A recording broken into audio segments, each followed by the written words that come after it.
Seja muito bem-vindos ao Mesa de Debates. Aqui quem está falando é o Guilherme. Vamos que vamos, pessoal, continuar aqui com a nossa programação da semana, conversando, né, e falando sobre diversos temas de extrema relevância, né, de extrema importância que precisam ser discutidos, até mesmo porque é necessário dar saídas aí para crise, né, que tanto o Brasil e tanto que o mundo, né, como um todo passa, né?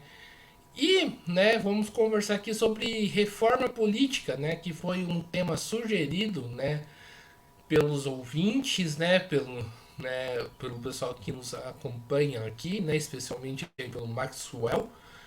E vamos falar sobre isso e outros temas a mais da nossa conjuntura nacional com o professor Newton Albuquerque, né? Então, Newton, antes da gente começar, por favor, fale um pouquinho aí de você.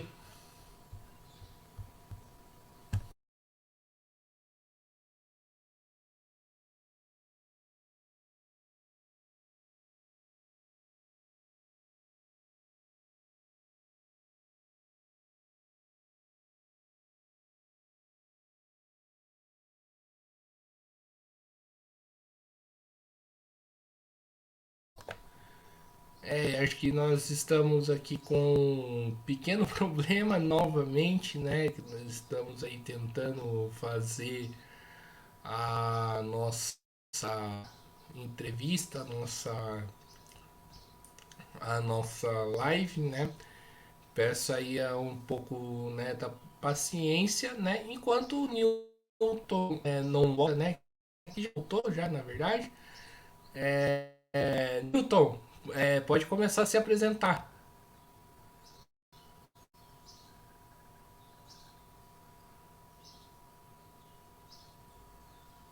Alô, Newton, pode começar a falar, né? Se Alô, tá, apresentar. tá.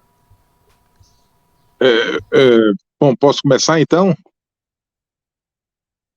Bom, meu nome é Newton Albuquerque, eu sou professor da Universidade Federal do Ceará, do curso de Direito.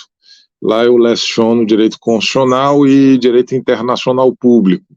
E sou também um militante de algumas décadas, né, quer dizer, compromissado com os valores da soberania popular, da defesa da participação política, do pluralismo, da democracia para além dos seus aspectos meramente procedimentais, um militante marxista de algum tempo e, portanto, alguém preocupado, demasiadamente preocupado, aliás, com as nossas possibilidades de futuro. Né? E eu acho que o tema da reforma política ele cumpre um papel absolutamente estratégico para quem quer pensar em presente e em futuro do Brasil.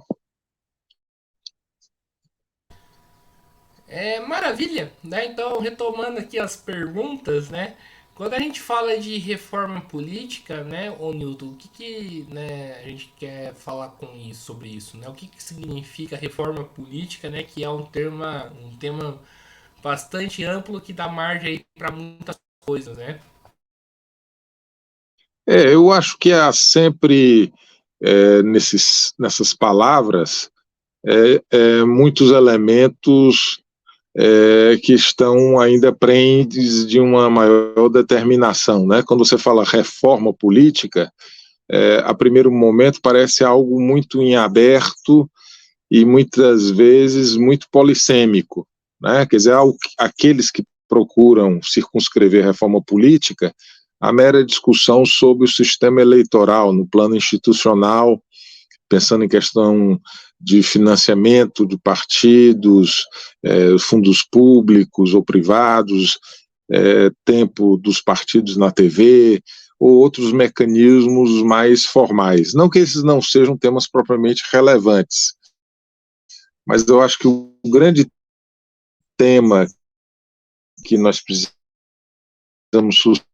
suscitar quando nós falamos de reforma política é exatamente pensar nessa desconexão entre as estruturas políticas formais no Brasil e o povo, né? Quer dizer, o povo não se vê projetado nas tais instituições do Brasil.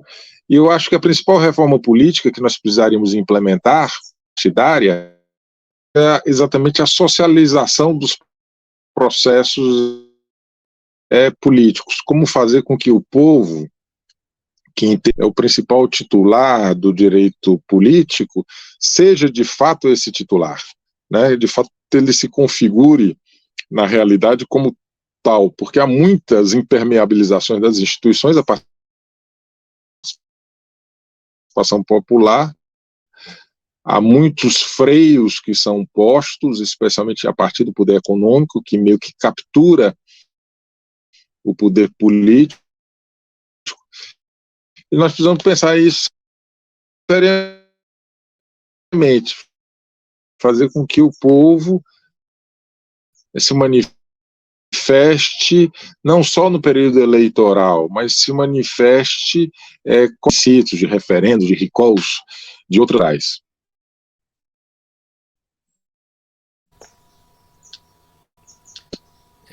Maravilha, Newton tá na escuta, né? A gente tá aqui com vários problemas aqui na internet, né? Então vamos aqui continuar com a nossa entrevista, né? Tomara que dê tudo certo. Newton, é, quando a gente fala de reforma, né? A gente tem que fazer a seguinte pergunta: é possível reformar a nossa política dentro do marco, né, do sistema capitalista? Eu acho que é sempre muito complicado, né? O capitalismo, como o próprio nome subentende, ele gravita em torno do capital, né? O capital é o grande moloche, é o grande Deus que sacrifica tudo em nome do dinheiro, né? De uma lógica, de uma gramática de tempo que pouco tem a ver com a vida concreta das pessoas, dos seus interesses, da sua personalidade. Então, a luta histórica que nós sempre vimos pela afirmação da democracia, a despeito das leituras exegéticas feitas pelos liberais, mas na verdade sempre foi uma luta contra o capitalismo, ou uma conquista da democracia apesar do capitalismo, né? Porque o capitalismo ele estratifica grupos sociais, ele cria clivagens, ele cria marginalização, ele contamina o processo político pelo processo, né? Quer dizer, então ele coloniza o mundo da política por um viés muito desinteressante. Então, acho que é possível, nós não podemos esperar o dia em que o socialismo virá para repensar todas essas relações, tem que começar agora, mas é uma luta insana, né? Principalmente quando nós tratamos de uma realidade como a brasileira, que é de um capitalismo periférico, né, que não bastante a existência das estruturas macrocapitalistas, ainda tem adensado a si elementos de sobrevivência de lealdades pré-capitalistas, né, de lealdades senhoriais e de outros processos que modelaram a nossa formação sociopolítica cultural. Então, muito difícil, uma luta incessante, essa luta pela afirmação da dignidade da política, como diria Hannah Arendt, né? A política, ela tende a ser conspurcada pelo dinheiro, tende a ser tragada pelos mecanismos que lhe são alheios.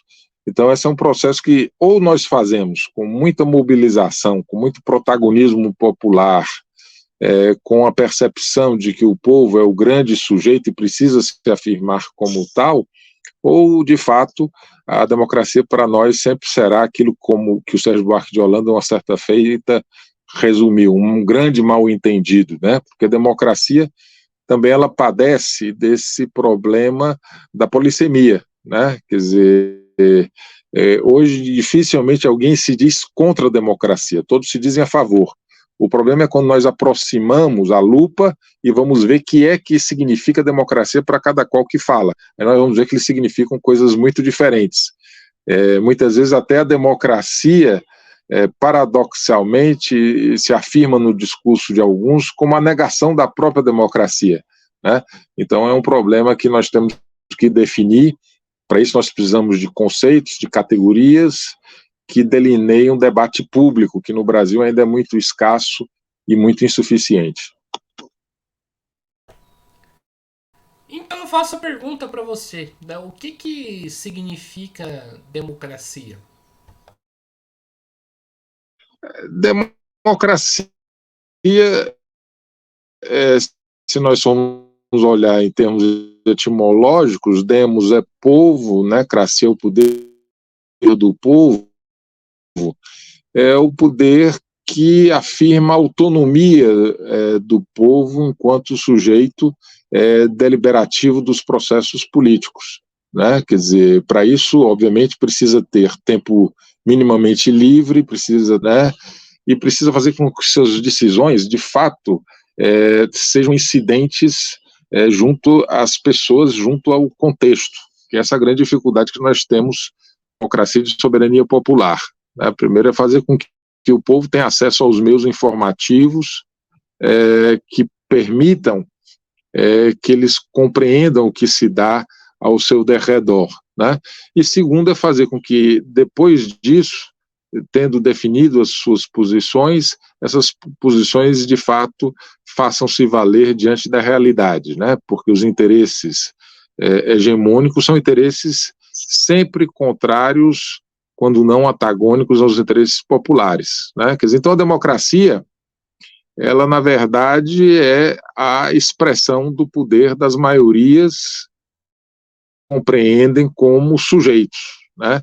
Que é uma dificuldade, porque no capitalismo as pessoas tendem a ser alienadas, né? No sentido de não se objetivarem no mundo, de não se compreenderem como partícipes desses processos. Então, é por isso que é muito difícil efetivarmos a democracia. A democracia é sempre, na verdade, um ideal que nós buscamos e que está diretamente afeto aos processos de emergência dos de baixo. Né? Quando os de baixo conseguem se auto-organizar, quando conseguem transpor isso para o plano dos partidos, dos sindicatos, das associações, das várias formas organizativas, e essas formas organizativas ganham, de fato, peso e capacidade de definir as decisões dentro de um cenário institucional. Essa é a grande dificuldade da democracia entre nós.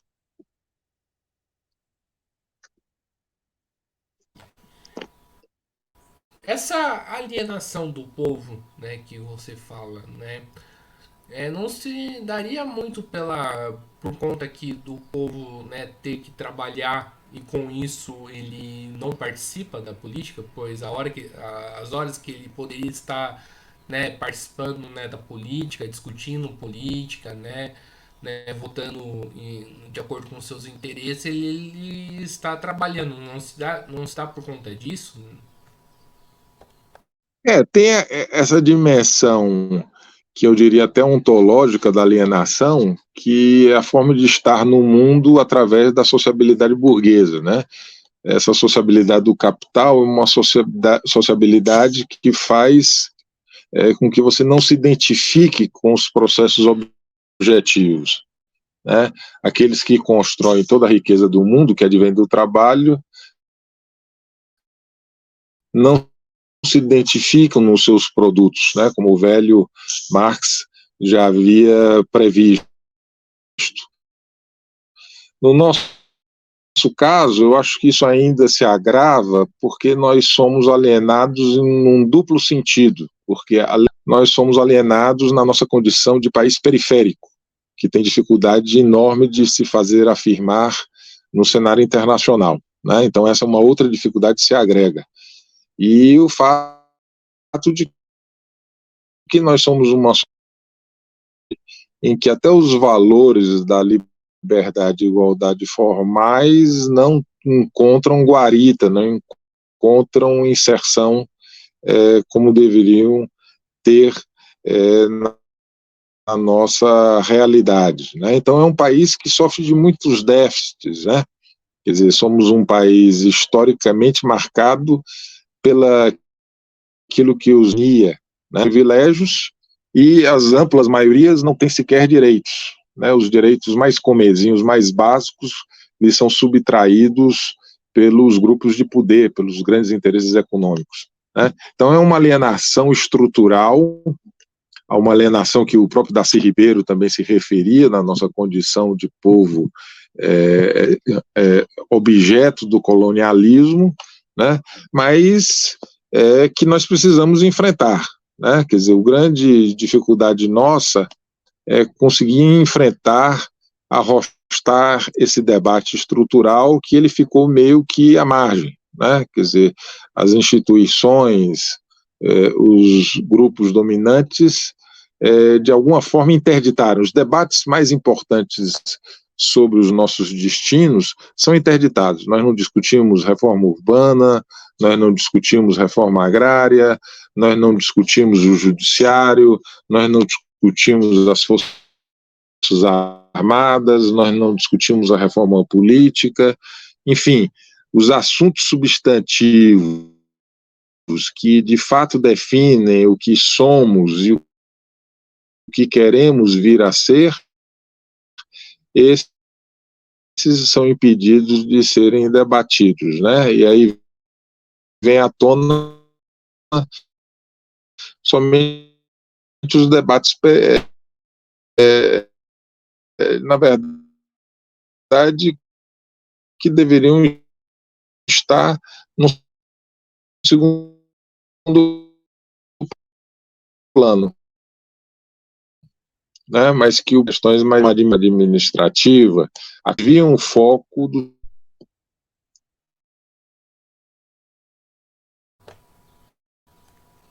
Pode continuar a falar que tem uma travada aqui, mas acho que é por conta da sua internet, professor.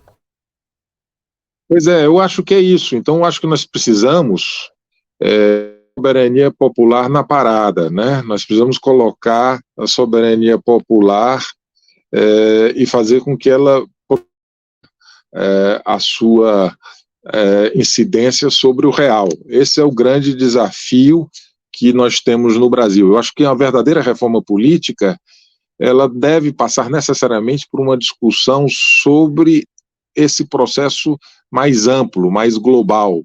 Eu acho que não há reforma política, por exemplo, efetiva sem que nós modifiquemos o judiciário, que nós o democratizemos minimamente. Uma política no Brasil sem discutir o direito de antena, né, a democratização do acesso à mídia, o controle social sobre essa mídia, não controle sobre as informações, mas o controle que reverta esse processo de assambarcamento das informações pelos grupos capitalistas, pelas grandes mídias, né? Precisamos democratizar esses processos.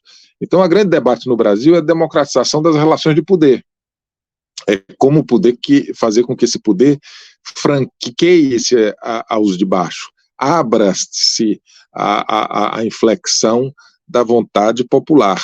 Essa é a verdadeira reforma política, e não uma reforma que pense apenas nos aspectos dos inputs e outputs do sistema eleitoral, que circunscreva-se apenas aos aspectos tecnicistas de um funcionamento das decisões no campo institucional. Acho que essa é uma discussão feita muito enviesada, ela na verdade é muito tosca, é muito limitada, e nós precisamos abrir esse leque, né? Fazer com que nós voltemos a discutir o Brasil, a discutir a nossa identidade, a discutir o nosso lugar no mundo, o que é que nós temos de dizer ao mundo, porque nós temos muito a dizer, nós temos uma formação idiosincrática, nós temos particularidades, nós temos uma cultura rica, né, formada de vários elementos que aqui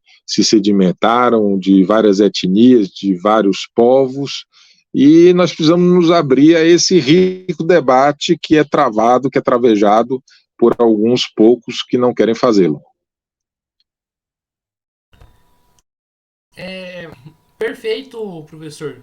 E o seguinte, uma coisa que, né, me preocupa nessa discussão toda, né, que eu me questiono, é que, né, a burguesia, né, o poder econômico, né, qualquer nome, seja qualquer nome que você queira dar, ele pode se sentir pressionado né, e ceder essas concessões, né, para a classe trabalhadora. Mas ao mesmo tempo, né, ele pode tirar. Como lidar, né, com os retrocessos? Eu acho que a única forma de lidar com a possibilidade de retrocesso é apenas criando marcos normativos, né? Eu sou professor do direito e nós temos um veso dogmático de acreditar que introduzindo normas, previsões constitucionais, nós evitamos que haja processos degenerativos e que assome processos fascistas, por exemplo, no país. Na verdade, claro, é sempre importante um marco normativo, é sempre importante haver as conquistas de um Estado democrático de direito, aquilo que está consubstanciado na Constituição de 88, mas é importante nós sabermos que o normativo só vira realidade se houver decisões políticas nesse sentido, né? Portanto, o mais importante de uma Constituição é o fato dela existir ontologicamente, ou seja, o povo, de fato, agir como soberano, o povo se mobilizar. Então, acho que a tarefa mais importante que nós temos, aquela que deveria vertebrar, digamos, as nossas preocupações, é fazer com que o povo, através das suas organizações, do repertório das suas formas de ser, possa se fazer presente na conjuntura, possa se mobilizar, possa cobrar dos agentes públicos, possa inventar novos direitos,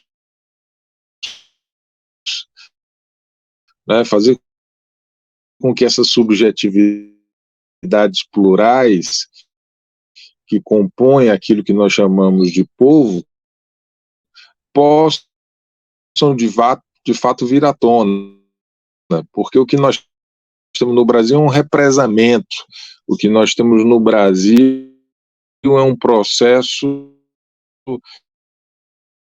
eminentemente repressivo, né? Para além da Constituição formal, o que nós temos é uma polícia que reprime as periferias, é a polícia que prende e maltrata os corpos negros, assassinato de mulheres, é o país, enfim, né, da persecução penal que dá nome aos bois.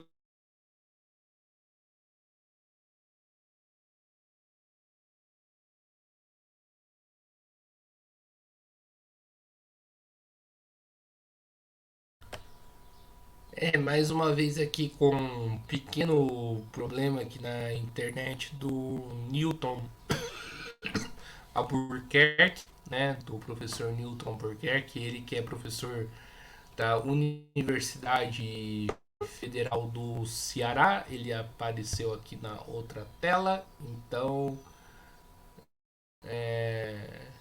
esperando aqui o Newton voltar. Cair novamente, né, Guilherme? Sim, tudo bem, continue a falar, Newton.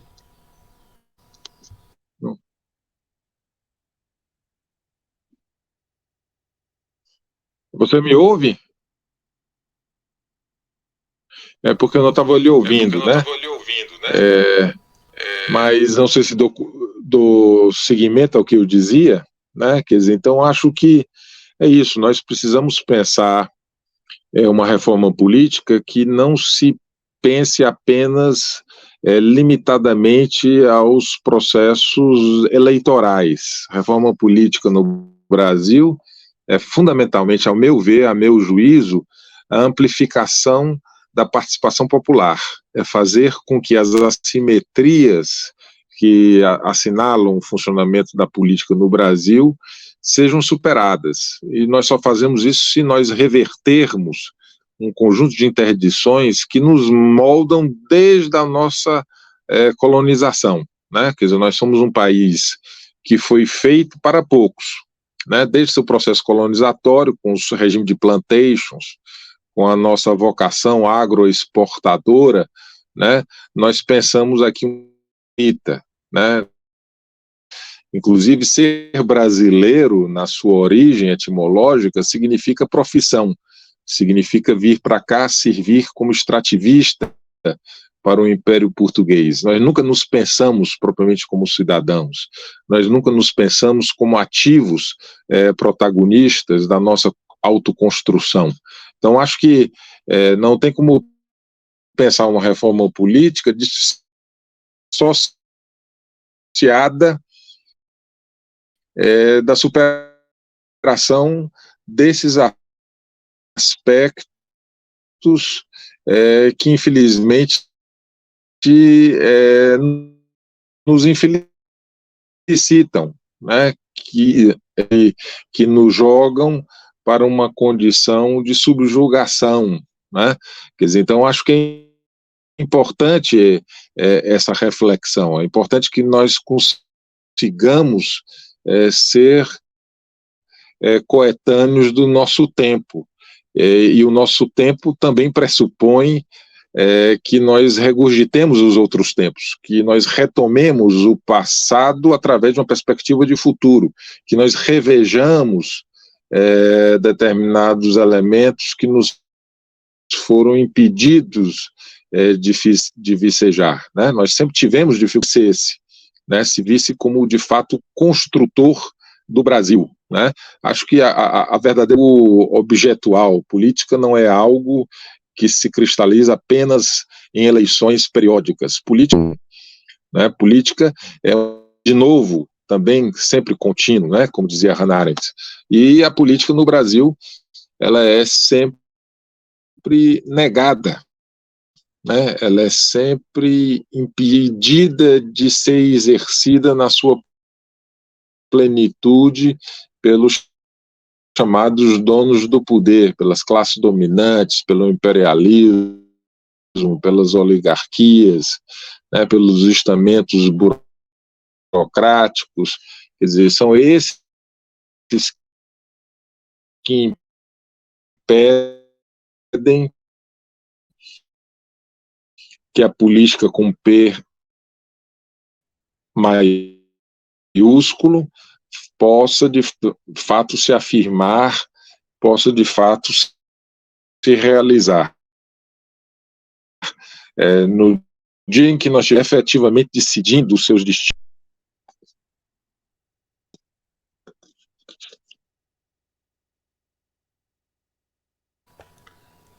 Opa, pode continuar a falar, ô Newton. Deu uma travada aqui, não sei se foi por conta disso que você. Pode continuar a falar, Newton. Não sei se foi por conta disso aí que você deu uma travada, né? Mas continue a falar, continue a falar. Indo. Não sei se eu saio e entro novamente, como faço? Não, só continue a expor, porque acho que deu uma travada e você parou. Então eu vou sair e voltar novamente para ver se é porque eu não estou ouvindo. Peraí.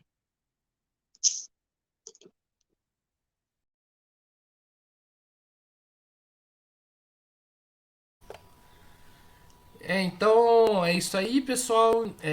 Aguardar aqui mais um pouco o Newton, né? Estamos aí com um problema, né, na internet. Lamentamos aqui, né, por conta disso, né, professor Newton da Universidade Federal do Ceará, Newton Albuquerque, né? Enquanto o Newton, né, não volta, né? Lembrar aqui do nosso Pix 385 007 028 00 CPF. E também, né, lembrar aqui de se inscrever aqui no canal Podcast Mesa de Debates de Tudo Um Pouco, nosso canal no YouTube. Também estamos aí nas redes sociais do Facebook, Instagram E também o TikTok, o Newton voltou, né? E vamos que vamos. Pronto, Newton, pode continuar a falar. Alô, Newton? Agora eu estou ouvindo. Agora eu estou ouvindo bem. Pois é, Então, então eu acho isso. Não, eu estou ouvindo bem. É, pensar política a partir de uma perspectiva diferente, né? Que não pode ser a perspectiva de uma visão ou meramente liberal, fetichista, mas pensar política no sentido largo da palavra, né? Que seja consectária de uma visão participativa, de uma visão mobilizadora, de uma visão imaginativa, de uma visão criadora de novos espaços, de novas institucionalidades. Acho que é esse o grande desafio quando nós falamos de política, né? A política, ela em alguma medida, ela foi muito restringida pelas dimensões meramente institucionais e de uma institucionalidade que, no nosso caso, é uma instituição excludente, é uma tarefa hercúlea, mas uma tarefa absolutamente indispensável, que nós coloquemos esses debates estratégicos, esses debates autênticos sobre os nossos desafios, porque falta espaço. Eu parabenizo você pela iniciativa, né? Espaços no Brasil, os nossos reais problemas, os nossos e a nossa perspectiva de futuro. Porque quem não discute adequadamente o presente e o próprio passado não desbloqueia o futuro, né? Então nós precisamos, para termos futuro, para nos projetarmos no futuro, discutirmos os problemas estruturais brasileiros, né? E aí eu acho que o tema da reforma política é esse tema que conecta-se com vários temas. Não há como você discutir reforma política sem pensar, por exemplo, numa socialização da cultura, numa socialização do saber, numa socialização do acesso às informações, sem pensar no papel das universidades, sem pensar numa reconexão do Brasil, por exemplo, com a economia internacional, em que de fato nós não sejamos do projeto imperial, mas que possamos de fato pensar numa economia que de fato seja identificada com os sujeitos reais brasileiros, com o operário, com o comerciário, com o trabalhador, né? Que não é o que acontece no nosso caso, né? Nós temos uma dimensão que nos fundou, né, desde a colônia, que faz com que nosso desenvolvimento esteja subordinado às determinações de fora. Nós somos um país que produzimos para atender aos reclamos do mercado internacional. Veja o processo, por exemplo, do chamado agronegócio. Ele produz basicamente commodities para atender aos imperativos do mercado externo. Ele não se acopla a um processo industrializante interno, ele não se acopla às necessidades da população brasileira por alimentos. Quem produz alimentos no Brasil é o pequeno e o médio produtor. O grande produtor só produz para atendimento aos interesses externos. E tudo mais no Brasil é assim. Quer dizer, nós funcionamos como meras agências para atender as demandas externas, né? Então, como discutir uma reforma política fora desse contexto de uma discussão global sobre o Brasil, sobre uma discussão global sobre as reformas, as mudanças estruturais que nós precisamos fazer nesse país de capitalismo periférico, nesse país de identidades escravistas ainda hoje cristalizadas, né? É muito forte, né, os enfrentamentos que nós precisamos fazer, mas esses enfrentamentos não podem mais ser adiados sob pena de nós padecermos o que nós padecemos nesse último ciclo, né? Quer dizer, o ascenso do bolsonarismo não foi um raio num dia de céu azul. O ascenso, o assomo do bolsonarismo no Brasil é o assomo daquelas raízes que nunca foram tocadas dos nossos problemas. É o problema fundiário, é o problema midiático, é o problema da concentração de renda. Quer dizer, são esses problemas que, se nunca foram arrostados, nunca foram enfrentados, né? Eu gosto muito de usar uma expressão do velho Freud, né? Quer dizer, quando você não toca no sublimado, ele volta, e volta sempre com mais violência, né?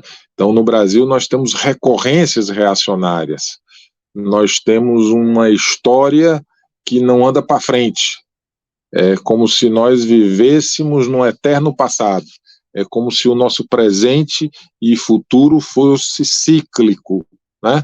E isso precisa ser, de fato, interrompido por nós, por o nosso inconformismo, por a nossa razão inconformada com essa ordem de coisas, né? Perfeito, professor. E Newton, né? Você, na nossa primeira tentativa de live, você falou aí, né, da questão da participação popular, né, que precisa ter mobilização, né, para fazer o negócio acontecer, né. Hoje, agora, você consegue enxergar as esquerdas, os movimentos sociais se mobilizando para que isso ocorra? Ou você vê eles meio apático? Porque para mim parece que tá rolando uma apatia generalizada, né? Isso é bastante preocupante.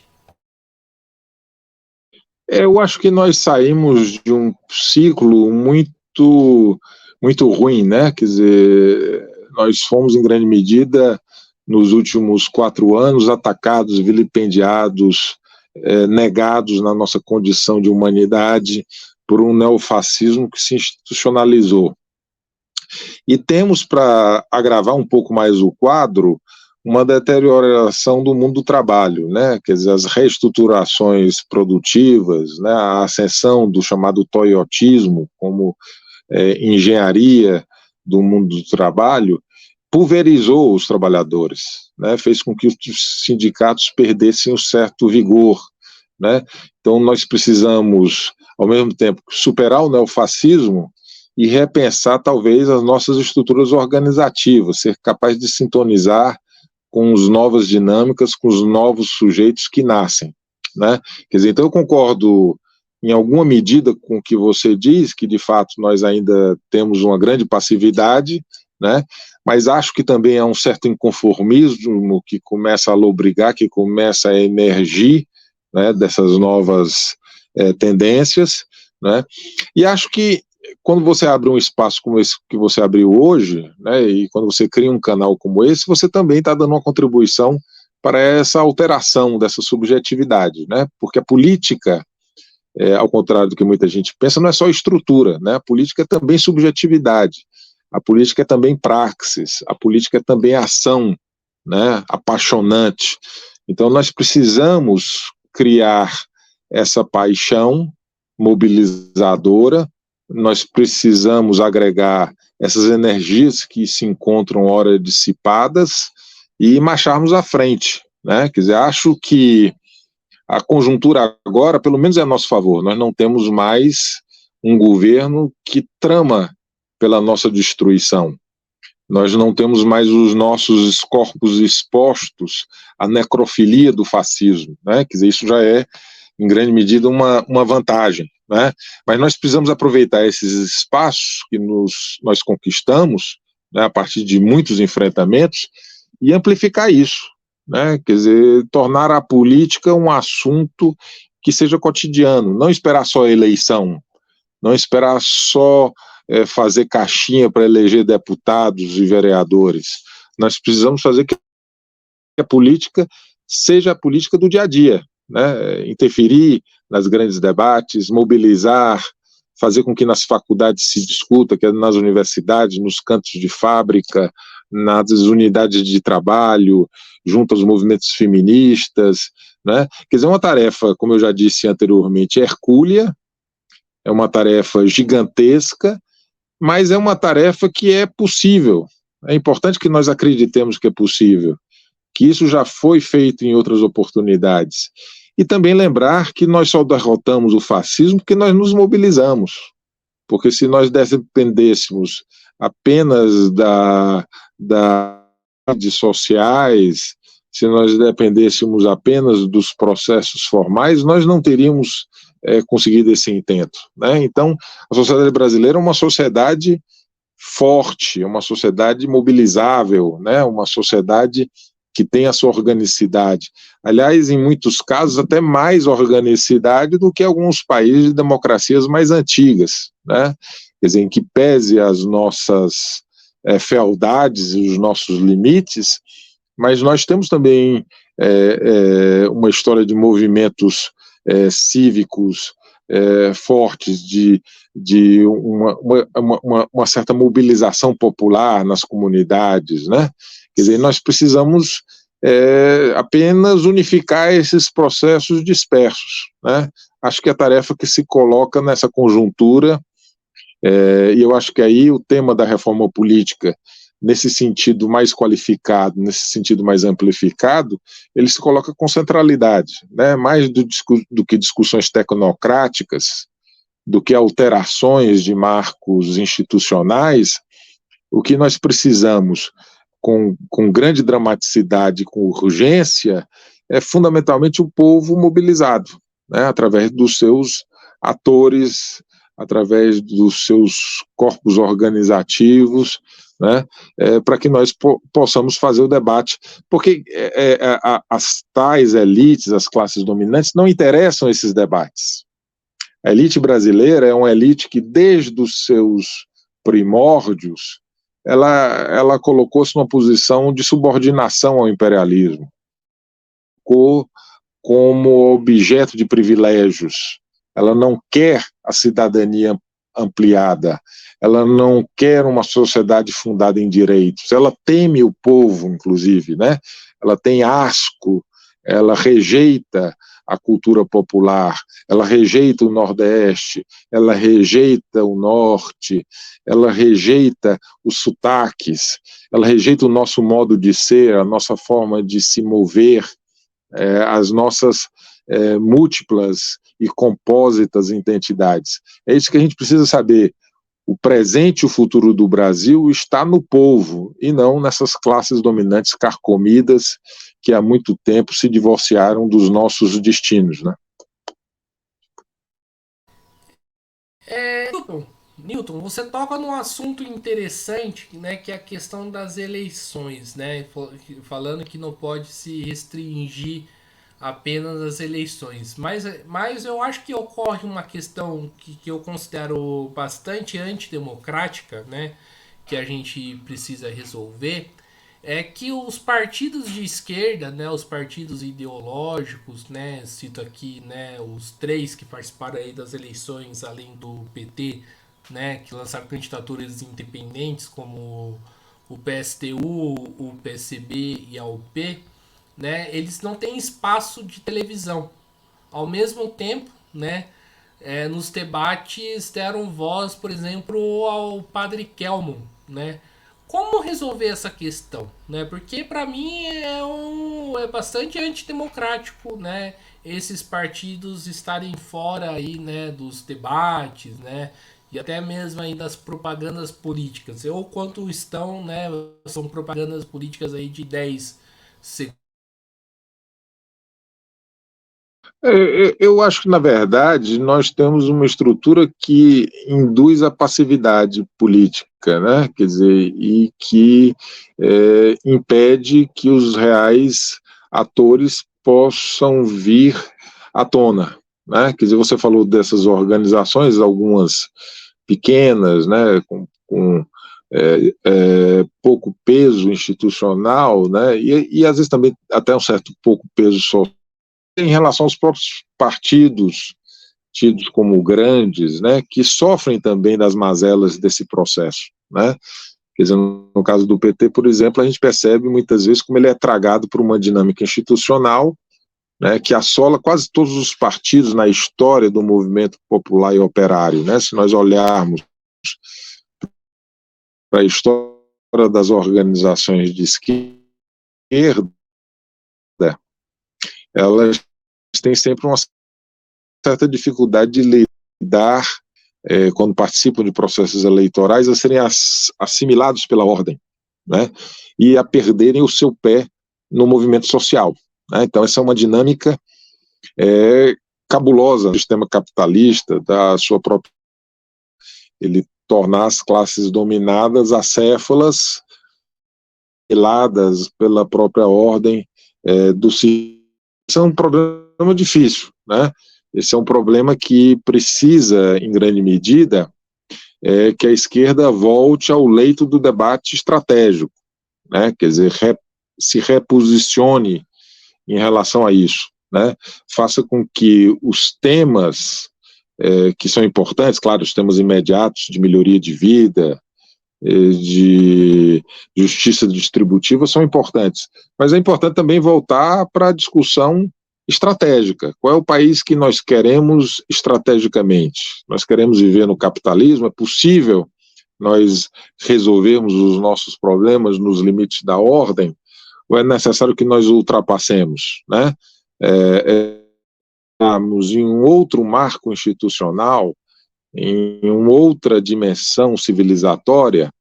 Esse é um debate que nós não fazemos mais, né? Quer dizer, eu digo que não fazemos mais dentro das organizações hegemônicas, né? Quer dizer, então nós precisamos que venha mais energia de baixo para cima, né? Porque os partidos também, em grande medida, se burocratizaram, né? Se tornaram partidos presos ao tabuleiro de como as coisas necessariamente, como as coisas geralmente se dão, né? Então esse é um debate mais amplo que pressupõe pensar a política e o significado dela no sentido mais amplo. Será que política é só política institucional? Será que política é só política eleitoral? Ou será que a eleição ela é um momento da política, que é um momento que nós precisamos ocupar o espaço, que é importante no sentido de travar os debates globais, né, inclusive de fazermos um balanço do nosso peso real em determinados segmentos, desculpe, mas também é importante nós pensarmos a política para além desse viés institucionalista. Né, você citou aí, no caso do PSTU, citou de outras organizações, né, quer dizer, poderia citar também de outras companheiros e companheiras que se organizam nos próprios partidos que têm maior peso na esquerda, né, e todos eles padecem dessa mesma dificuldade, dessa atrofia, né, desse ensimesmamento dentro da própria ordem, né, quer dizer, sair disso pressupõe uma certa ousadia, que nós já fomos capazes de fazer, né? A própria experiência do PT, em vários momentos, ele foi capaz de combinar de maneira muito eficaz, diga-se de passagem, processos mobilizatórios de baixo com processos institucionais. Quer dizer, em dado momento, esse desequilíbrio se estabeleceu, nós só passamos a pensar praticamente em termos institucionais e esquecemos a capacidade de nos articular de baixo para cima. E isso, paradoxalmente, também nos travou, nos travejou do ponto de vista institucional, porque nós somos fortes institucionalmente na medida em que nós conseguimos ser instrumentos de repasse, veio de repasse das energias sociais que estão fora das instituições, né? Quer dizer, isso é que muitas vezes certos companheiros não compreendem, que a política eleitoreira, ela é também burra eleitoralmente, porque nós somos fortes eleitoralmente quando nós temos fortes presenças, nós nos fortalecemos enquanto presença na sociedade civil, né, nas lutas cotidianas. Sempre foi daí que a esquerda tirou o seu vigor, sempre foi daí que nós fizemos a nossa diferença com a política tradicional. E na medida em que nós nos situamos somente na política institucional, nós nos enfraquecemos até institucionalmente, né? Quer dizer, veja o que foi o bolsonarismo, né? O bolsonarismo foi um movimento de direita que se apresentou como um movimento anti-establishment, como um movimento que tem um sentido de revolucionário, apesar de ser falso, na verdade é um movimento reacionário, mas ele se apresenta como um movimento que não tem contemplação com o que existe, com o instituído. E, portanto, recolhe a insatisfatoriedade que existe em relação ao sistema, né? E nós, muitas vezes, por pensarmos só dentro da dimensão gerencial da ordem, nós terminamos perdendo espaço, né? Quer dizer, então, uma recombinação ou um repensar estratégico da nossa ação, das nossas identidades, inclusive, eu acho que isso precisa ser feito com certa urgência se nós quisermos superar esse debate com a extrema-direita, né? Esse debate é um debate, em grande medida, sobre a crise do sistema que está colocado aí, e que nós, muitas vezes, não somos suficientemente radicais com a radicalidade da crise. Professor, você fala aí de uma questão bastante importante que é o acesso ao conhecimento, a socialização do conhecimento, né? Hoje nós temos aí a reforma do ensino médio, né? O novo ensino médio que parece que a gente retrocede nessa questão do acesso ao conhecimento, né? Como lidar com isso, né? A gente está falando dessas questões, né? Mas assim parece que cada vez mais essas questões estão distantes da gente pela quantidade de ataques, né? Que nós sofremos. Eu acho que é isso, é passar por um processo de retotalização, né? Quer dizer, eu acho que um grande problema da esquerda é que quando ela cai no discurso fragmentário, ela cai no discurso tecnocrático, ela vira presa do discurso tecnocrático. Como é que nós devemos pensar a educação? Acho que a educação da esquerda deve, para além dos aspectos meramente conteudísticos, meramente nos interessam a educação que compartimentalize o saber, que estratifique as funções intelectual e função manual, como o mundo burguês apregoa, não deveria interessar, né? Então nós deveríamos sepultar essa tal reforma, que é uma contra-reforma, que é uma reforma que busca aprofundar a lógica do sistema, que é uma lógica excludente, que busca aprofundar essa noção de que cabe aos de baixo apenas serem servientes aos de cima, apenas realizarem trabalhos manuais e abdicarem da reflexão, abdicarem de uma dimensão crítica em relação ao real, né? Então, essa reforma definitivamente deve ser soterrada por várias camadas de indignação, né? E nós devemos postular uma educação que seja uma educação sintonizada com os nossos propósitos, né? Uma educação que vá para além da questão formal, uma educação que forme o cidadão para ele repensar o mundo, para repensar o Brasil, para repensar a sua região, para ele funcionar como um fermento de transformações da nossa realidade, né? Quer dizer, é naquela formulação que o nosso bom e velho Paulo Freire já mencionava, né? Educação como um ato de afirmação da autonomia, né? O capitalismo nega a nossa autonomia. O capitalismo esmaga os sujeitos, ele nega a autonomia individual e ele nega a autonomia social. Ele nega, por incrível que pareça, até mesmo as afirmações formais do liberalismo político, né, da liberdade individual, e nega a dimensão democrática da autonomia social, o reconhecimento do outro, o reconhecimento da nossa pertença a uma esfera do comum. Quer dizer, isso tudo é negado, né? Então, essa política tecnocrática, essa política que estiola a subjetividade, que quebra a nossa personalidade, que nos joga apenas como elementos do mercado, ela é muito perniciosa, né? Eu acho que é isso, eu acho que todos os temas, seja o tema da educação, seja o tema da saúde, seja o tema da ecologia, seja o tema das universidades, ele precisa ser repensado a partir de um veio global, de uma perspectiva totalizadora. Eu acho que é isso que vem nos faltado.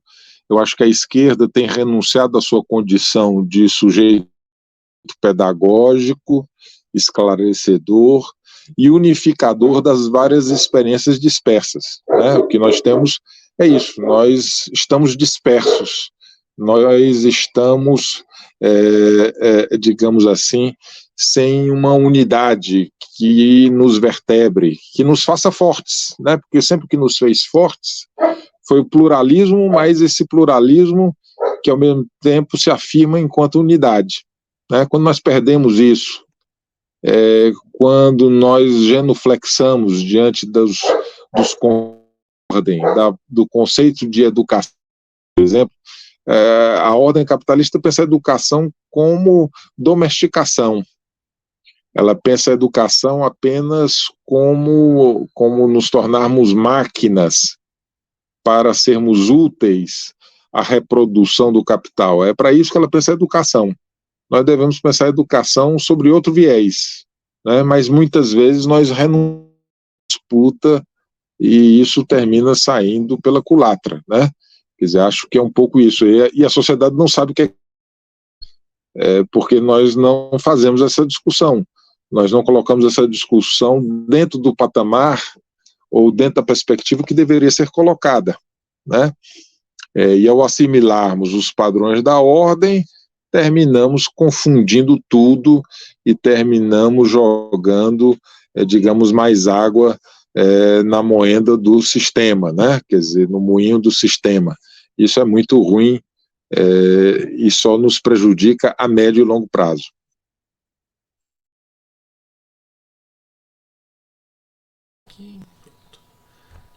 Então é isso aí, pessoal. Estamos aqui encerrando aqui mais uma entrevista do Mesa de Debates. Quero aqui agradecer a participação do professor Newton Albuquerque, né, professor da Universidade Federal do Ceará.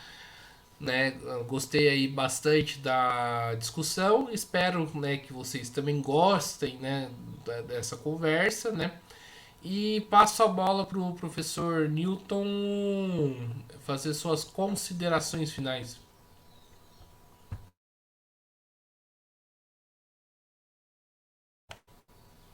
Newton, por favor, liga o seu microfone. Sim, desculpe. Eu queria muito lhe agradecer, Guilherme, pelo espaço que me foi dado, pela gentileza, pela cuidade também com que levantou importantes e dizer e elogiar o papel público que você cumpre ao levantar esses debates, porque de fato nós somos carentes desses espaços, né? Nós somos hoje carentes de espaços formativos, nós somos carentes de espaços de veiculação de notícias, de informações, especialmente dentro de uma perspectiva crítica. E nós precisamos saber, nós que nos identificamos com a luta dos de baixo, que somos nós que podemos transformar a realidade. Né? Os de cima não querem transformação, querem apenas a preservação da ordem dos privilégios, dos estamentos, das iniquidades que o sistema produz. E que precisamos, portanto, de toda essa molecularidade, de toda essa energia que você consegue mobilizar com seu programa, com sua iniciativa. Só me resta agradecer nível para outras oportunidades, né, e que nós consigamos somar nossos esforços na transformação desse Brasil, que é uma transformação tão aguardada há tantas gerações, mas que é uma luta ardorosa para que nós consigamos realizá-la. Então, um abraço a todos, um abraço, Guilherme. Então é isso aí, pessoal, né? Mais uma vez aqui agradecendo ao Newton, também agradecendo a você que estiver nos acompanhando, né? Peço aí que se inscreva no canal podcast Mesa de Debates Título um pouco, vai lá no botãozinho aí de se inscrever e aperta lá, né? Ative o sininho aí para receber as nossas notificações, Curta, compartilhe, comente este e outros vídeos que nós produzimos. Além disso, segue a gente nas nossas redes sociais, Facebook, TikTok e o Instagram, né? E quem puder, colabore aqui com o nosso Pix 385 007 02800 CPF e também com o nosso Padrim www.padrim.com.br/podcast Mesa de Debates. Então é isso aí, pessoal. Por hoje é só. Forte abraço aí a todo mundo e fui!